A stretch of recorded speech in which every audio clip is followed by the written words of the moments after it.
Alors cette vidéo fait suite à une vidéo que j'ai faite il y a quelques semaines où je vous parle de Timon Kolaczynski, donc le numéro 2 mondial actuel, et de son multi-slotting, qui selon moi a vraiment révolutionné le speedcubing.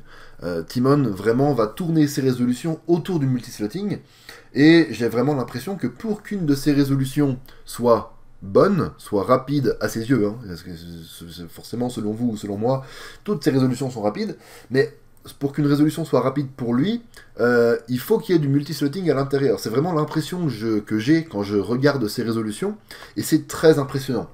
Parce qu'il va aller forcer du multi-slotting dans des trucs où on n'a pas l'impression qu'on pourrait en faire, il va en faire quand même. Donc je vous rappelle juste ce que c'est que le multi-slotting. Vous avez une arête résolue dans un slot, un coin résolu dans un autre. Et bah du coup l'idée c'est de prendre les deux slots et de n'en faire qu'un seul. Là on doit résoudre le coin, là on doit résoudre l'arête. Et bah hop, je fais comme ça. Comme ça je dois résoudre un coin et une arête. Je les trouve. Le coin il est là, l'arête elle est là. Je résous ça comme si c'était une paire. Donc boum, comme ça j'ai une paire qu'on peut résoudre en 3 mouvements. Que j'insère. Et je fais un dé, et c'est résolu. Ici, vous voyez que j'ai une arête résolue, et une arête résolue. On pourrait se dire, bah oui, ça fonctionne pas, on peut pas faire de multi-slotting. Mais là où Timon vraiment a haussé le niveau par rapport à ce qui se faisait avant, c'est qu'il va réussir quand même à le forcer. Et effectivement, quand on voit la solution, on se rend compte que c'est incroyable. Donc déjà, si vous n'avez pas vu mon tutoriel sur le multi-slotting, je vous invite à le regarder. En fait, c'est une des vidéos de la série de vidéos sur les F2L avancés. Et si vous n'avez pas regardé la vidéo que j'ai faite il y a quelques semaines, où je vous parle de ça, je vous invite à la regarder aussi. Peut-être même avant de regarder la suite de cette vidéo-là que vous venez de lancer. Donc vous avez ici un mélange dans la description qui vous permettra d'obtenir exactement la même position que moi. Vous prenez la face orange devant vous et la face jaune au-dessus pour mélanger. Vous faites le mélange, vous aurez comme moi. Et là du coup, on se rend compte assez facilement, hein. Ici j'ai ça c'est assez facile à résoudre. Hein. Je vais pouvoir décaler le coin, sortir l'arête, ou alors me mettre ici et faire la même chose pour aller coller l'arête derrière.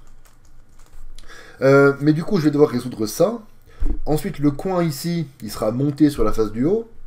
Et je le résolverai avec l'arête là, en faisant globalement à peu près la même chose que ce que j'aurais fait pour cette paire. Ok. Mais, il y a beaucoup mieux. Mais vraiment beaucoup, beaucoup, beaucoup mieux. En termes de nombre de mouvements, c'est impressionnant. On a dit que le coin ici, que l'arête ici était résolue.